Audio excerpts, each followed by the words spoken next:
Well, good morning, everyone, and welcome to my channel. This is your girl Sis-Lo, and this is another newsworthy update.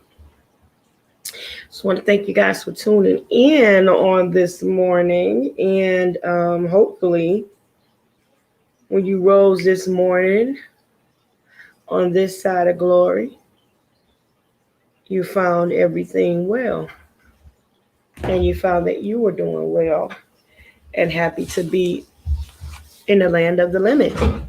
Well, so we're gonna just have a little chit chat this morning. I'm not gonna hold you long.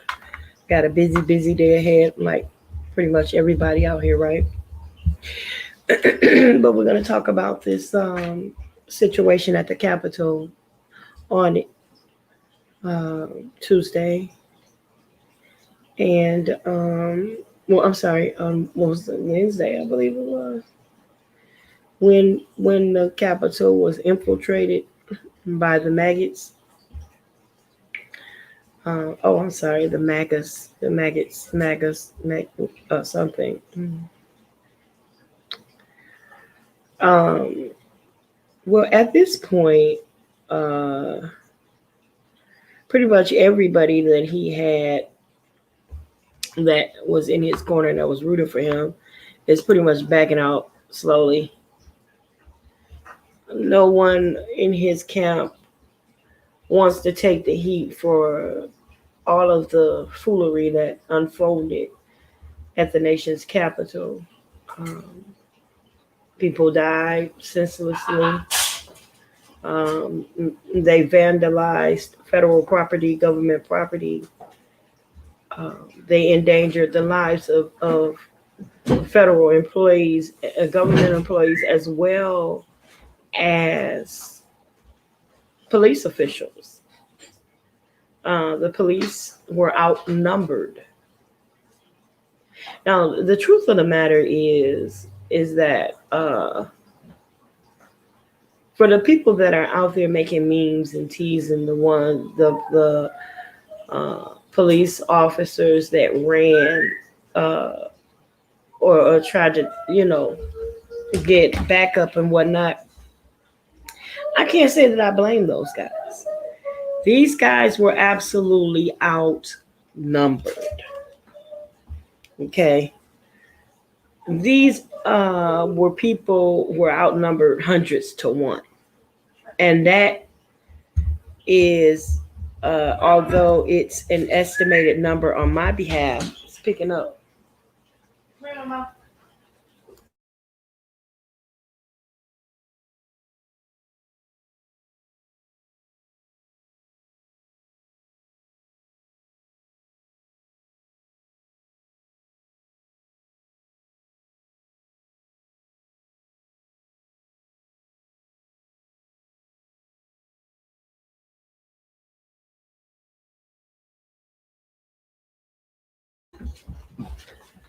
I apologize. I can't even remember where I left off.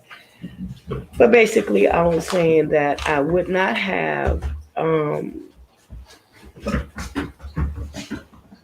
would not have blamed them for running to try to get help or to run for cover or whatever it is that they needed to do at that time, because they were dangerously outnumbered. To say that President Trump had nothing to do with it or didn't know anything about it is just a blatant, outright lie. He knew exactly what was going on. He knew what the employees and the the police officials were up against. And if you would look at the situation, not even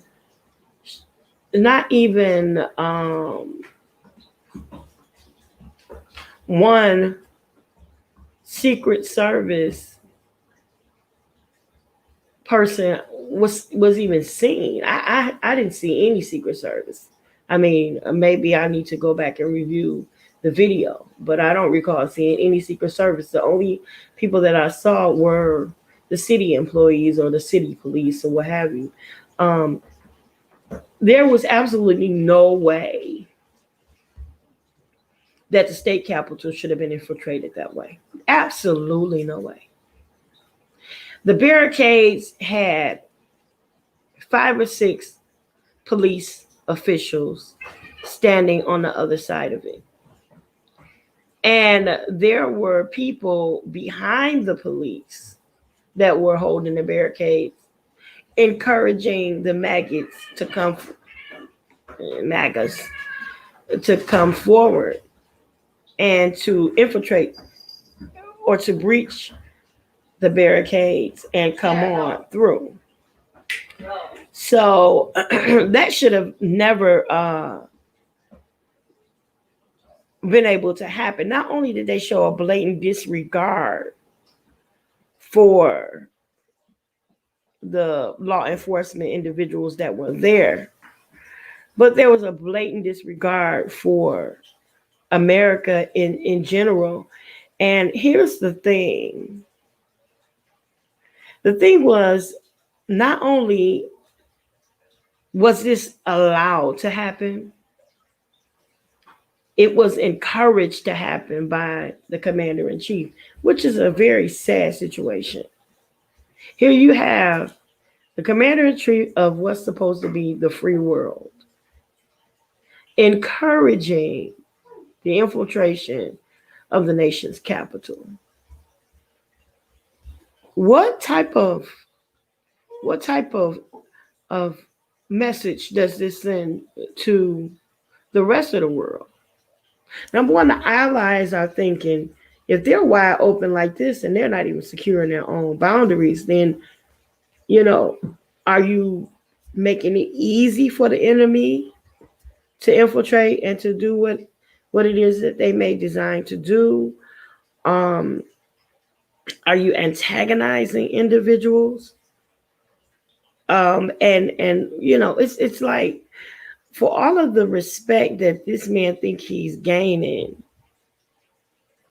he's actually increasing his amount of enemies. And he has gained universal disrespect from this. Like, people from even some of his allies are speaking out in total disbelief and disarray about all of this that's going on. You have the presidents from Russia, France, all over the world vocalizing their disbelief about how this thing is going on. And the man that's in charge of all of this foolishness is the current presider of the White House, the current president, the commander in chief, the leader of what's supposed to be known as the free world. Not only that, this young lady goes out, Ashley, the veteran, the Air Force veteran, Miss Ashley, goes out from her home. I believe she's from California. She hails from. And she goes out and she's videoing all day what a patriot she is and how she's gonna go out and stand and be this big patriot and All so she goes out to defend her leader, and she dies in the midst of it. She dies in the midst of it, and she's held a martyr. She's held a shero. You know, they're saying that she is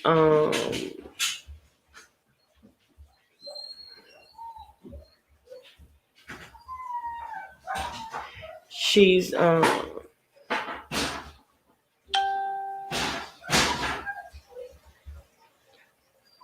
being erected as this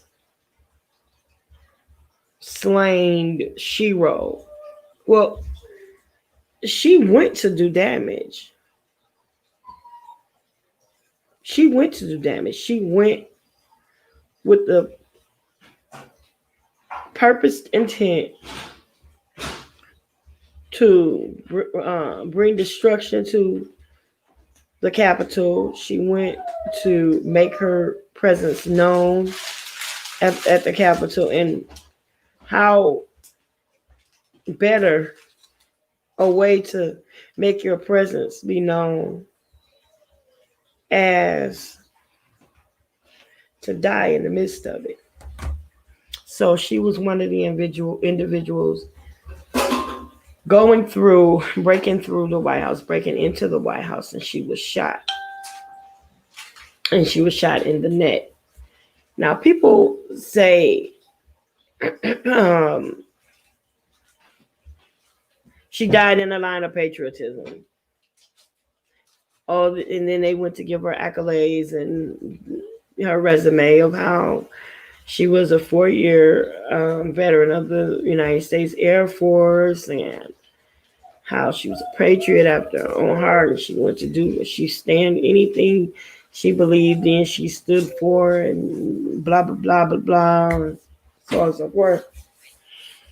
But the thing about it is, they want to compare this protest, saying that it was no different than the protests from Black Lives Matter and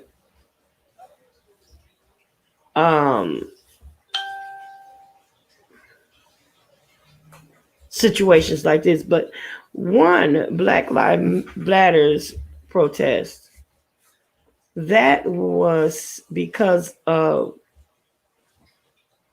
the lives of individuals.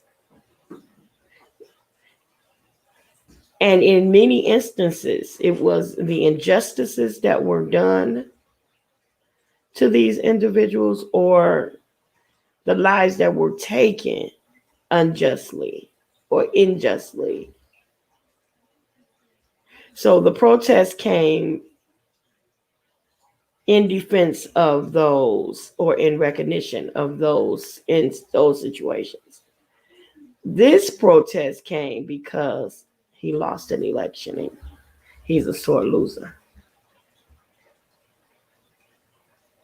And how people justify that, I don't know. Like, I saw a post on Facebook from someone that said America got what it had coming. Good for America. It got what it had coming.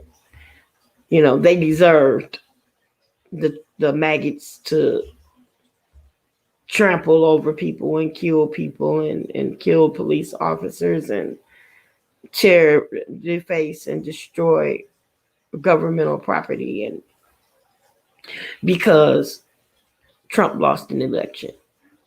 They have yet to prove that this election was rigged. They have yet to prove that it was stolen. They have yet to prove that there was any misconduct in the process of elections.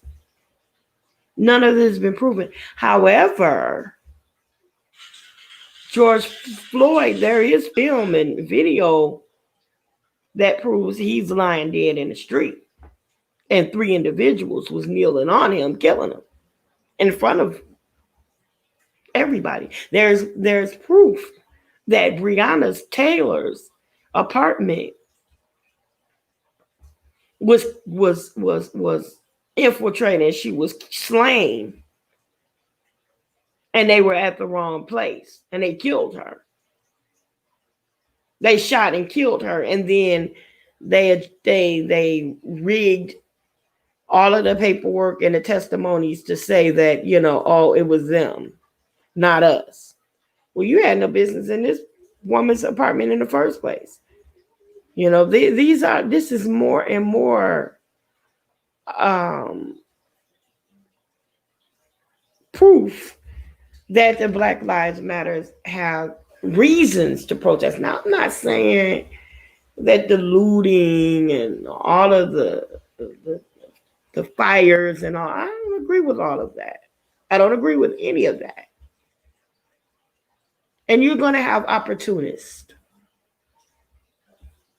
But again, those things happened, and it was very unfortunate.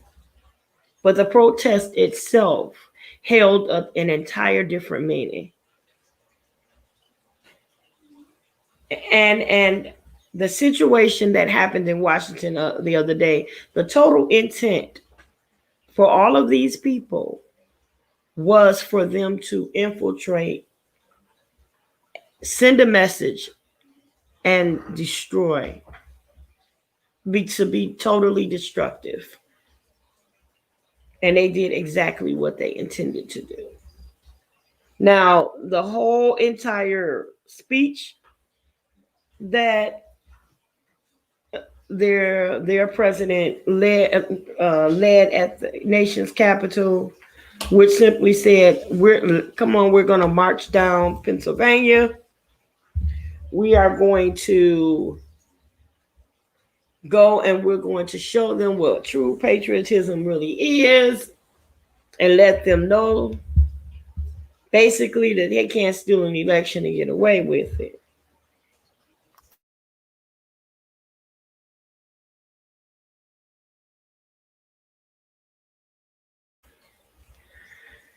So he led them, and he gave them the initial idea that he was actually ahead of them in this march, when he was actually in hiding, because he knew just how intense the situation was going to get. So on they marched.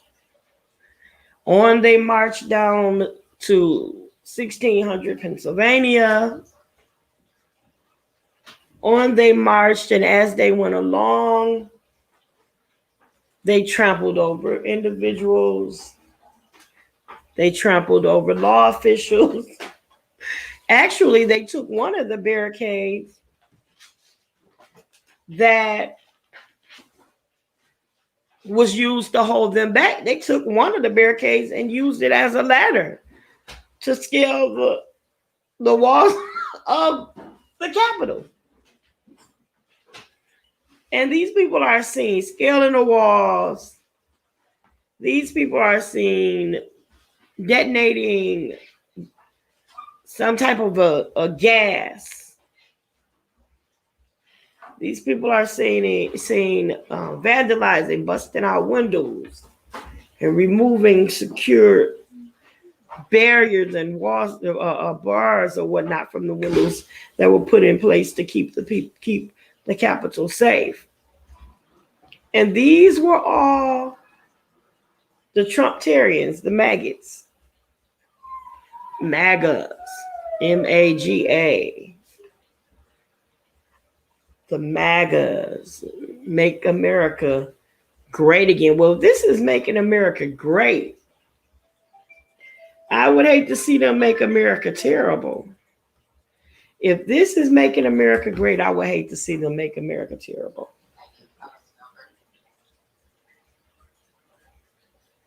I would really hate to see how they would go about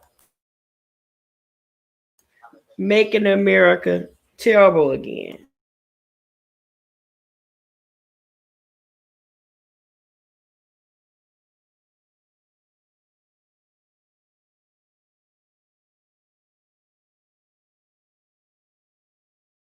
So at this point in time, once they infiltrated, and went inside the nation's capital.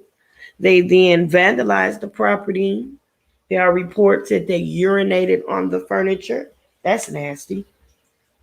That's nasty. You got COVID out there. And by the way, none of them were wearing masks or any of that type of thing as a form of protection from COVID-19, but they were wearing some things, and some of them didn't care about hiding their identity. They wore gas masks to protect them from the gas bombs they detonated, but and they said that pipe bombs were found on the property and it was detonated. They found that not only they had vandalized and they had access to certain governmental documents and things of that nature, but they also stole mail from Nancy Pelosi's desk. They tore her name tag off of the walls, her nameplate off of the walls, off of the door. And they took pictures with her mail. They took pictures with her broken name tag. They took pictures from with the podium, from the congressional floor. Did you put a bag in the trash can? The floor on the Congress floor. They took pictures with all of this stuff. And they are so bold and so blatant because they know that 9 times out of 10, nothing is going to be done. And it's all because of that big WP. What is the big WP you say? Well, it's that same thing that protects the murderers of George Floyd. It's the same thing that protects the murders of Breonna Taylor and Fernando Castillo and all of the other black and brown and tan people that were taken away senselessly. It's that white privilege.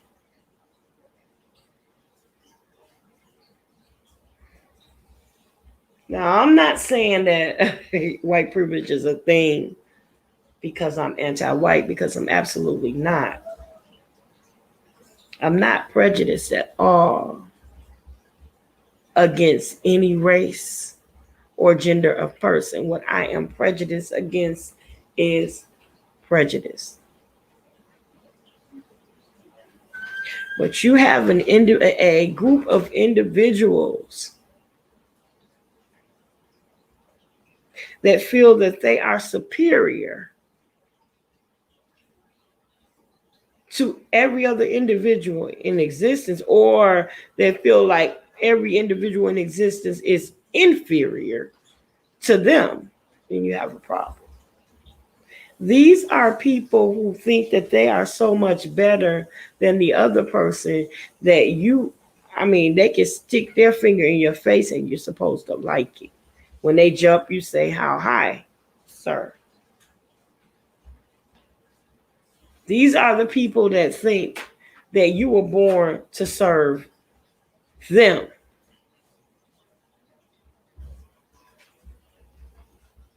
They will spit in your face, talk to you like you're dirt, treat you like you're absolutely nothing, and you're not supposed to do anything about it but take it. And that was a different day and time. This is not it. So now they have the privilege, simply because of the color of their skin, to do all of the damages that they have done without consequence. I guarantee you, if those had been black, brown, or tan people, yellow people that scaled the walls of the nation's capital, they would have been shot down like it was a video game. How many can you shoot? How high can your score go?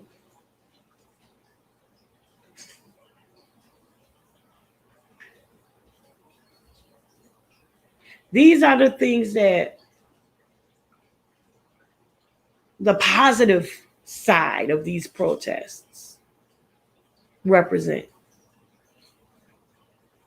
These are what these things represent. Now, when you say Black Lives Matter, it doesn't mean that only Black Lives Matter. And you only have to explain that to someone that really doesn't get it. Because a person that really gets it understands why Black Lives Matter. And the reason why Black Lives Matter is because they haven't for so long. And they have not been treated as if they had a voice. Now, for most millennials, people that are younger than us, and even some people my age, they don't really get it. They don't really understand, because by the time they came about, civil rights were put in place. And for the most part, they might have been adhered to. So there was no segregation where we grew up in the North. There was no segregation. And by the time that our kids came about, it was just something that they heard about in the history books. But when I was a little girl visiting my grandmother in Alabama, there was a certain thing you didn't do. There were certain things you didn't do, and a certain way you carried yourself. And there were certain songs you couldn't sing. A certain way you dressed when you went to church. There were certain rules that you would abide by. There were certain places that you just didn't go to because you knew you were not welcome. And you didn't go to make a point. You just didn't go. You didn't ask questions. Oh, we don't go there. That's whites only. We are not accepted in that country club. We don't go in that church. We don't go on that side of town. We don't go in that neighborhood, because if you go right through that neighborhood, you're going to get pulled over. Because we don't belong there. We're not allowed. Well, for the most part, most of the millennials don't understand what that feeling is.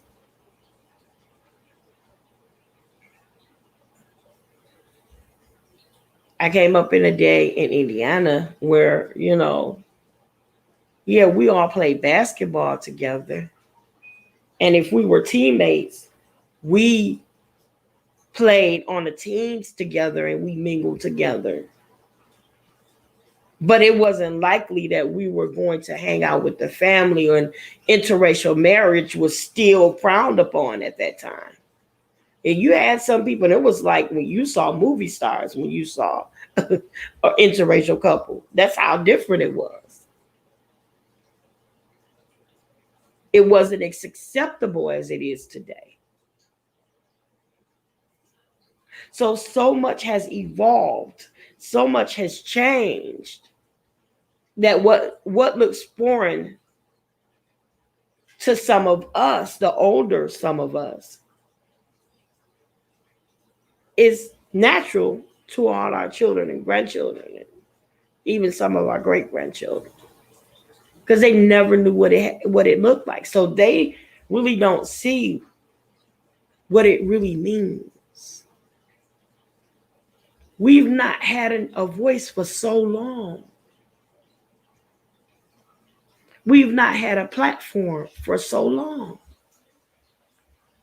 We had to wait until the Martin Luther Kings, the Malcolm X's, the Louis Farrakhan's, and the Al Sharptons and Jesse Jacksons and Andrew Jacksons and John Lewis's, so on and so forth. We had to wait until they came along and took a stand, and we had to follow. But now they're that phased out with that generation. Because at this point in time, most of the children of our generation, most of our millennials or the newbies that come along now, they don't feel like it's necessary to do some of the things that we once did, or they don't really understand. They don't want to get involved. They rather just let it go and just let it'll pass. But it won't pass. And you don't understand that if someone does not take a stand, we're going to be stood on, walked over, bypassed, overlooked, overseen. And if someone does not look out for the rights of our families and loved ones and friends and co-workers, that they're going to be consumed,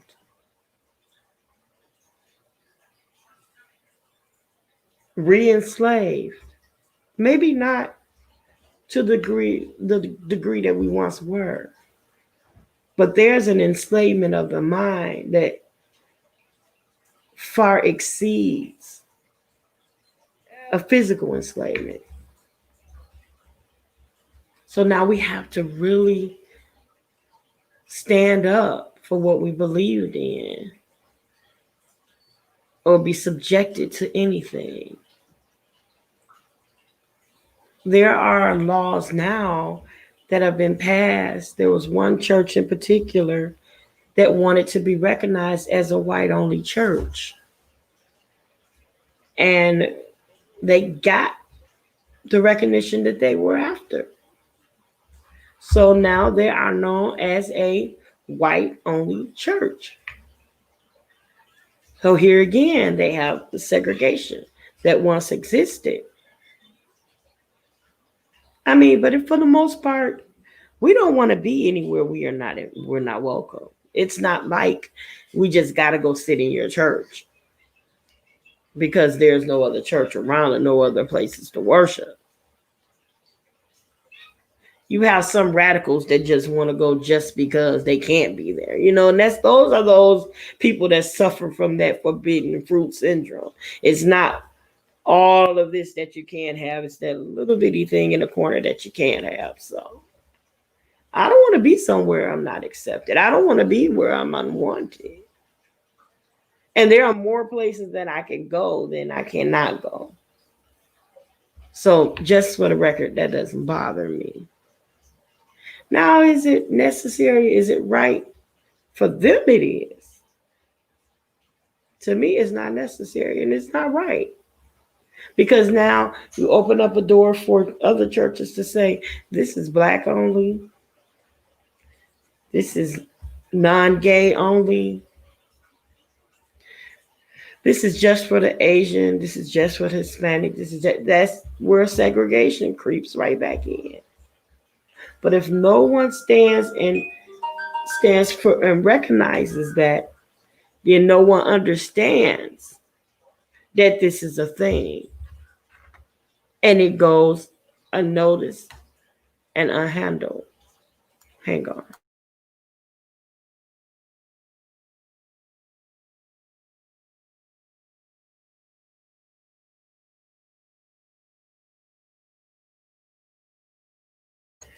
So basically, I just wanted to come in and like you just give a little commentary on some of the things that happened.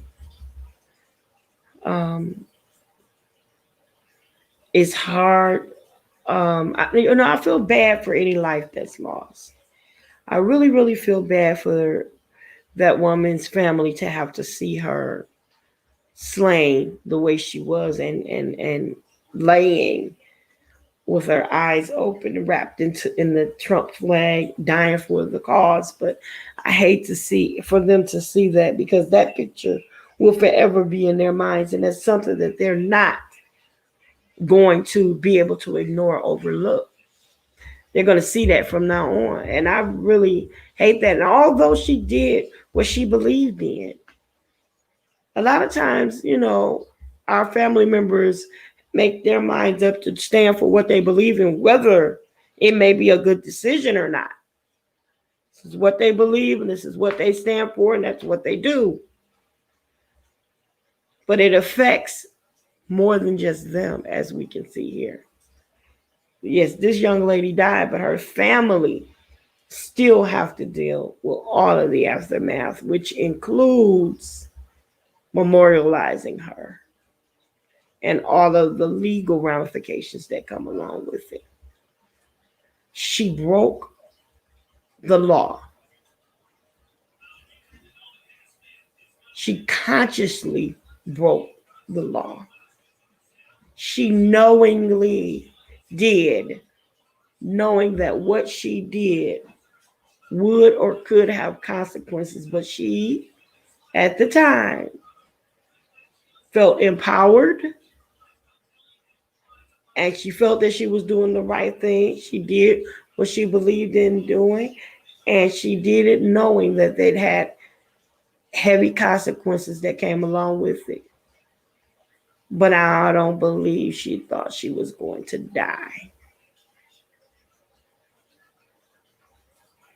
Her family was probably preparing dinner for her to come home. You never know. They probably have plans in the calendar for yet next week. I'm pretty sure they did not anticipate having to memorialize her. But now they have to, because the decision she made following a person that is incompetent to lead. If you ask me, Donald J. Trump should be held accountable for that woman's death and the death of the police officer, and the damage to the property. He led the mob. He encouraged it. He anticipated it. They knew it was coming. It was an organized event.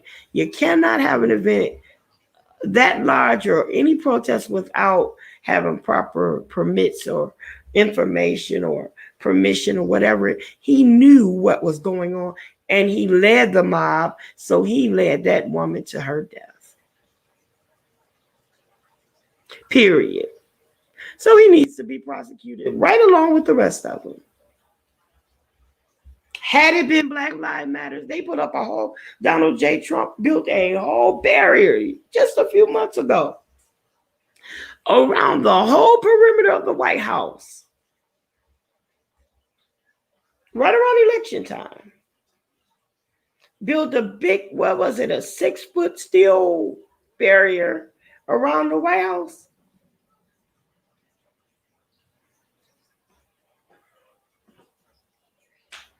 Why couldn't he do the same? Because he anticipated violence. He didn't, because this was a special people. From his words, you are a special people. I know you're upset. I know you're angry. We were robbed of an election. We won the election by a landslide.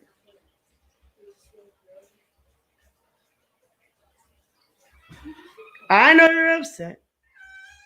But we need you to go home now peacefully. We need a peaceful go home. I appreciate you coming out. Go home peacefully. I know you're upset. I know you're mad about it. I know. What?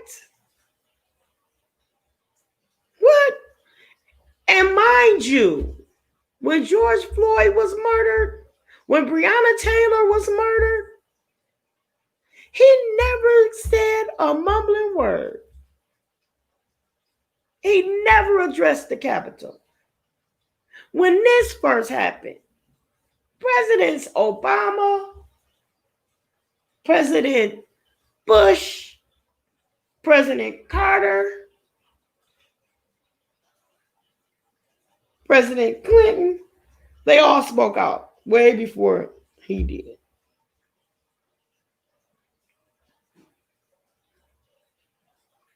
What kind of madness?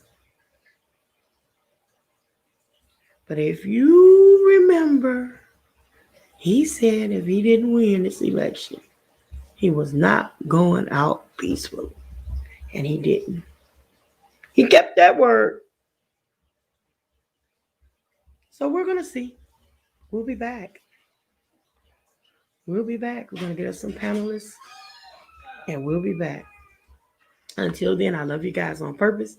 There's nothing you can do about it. I don't say goodbye.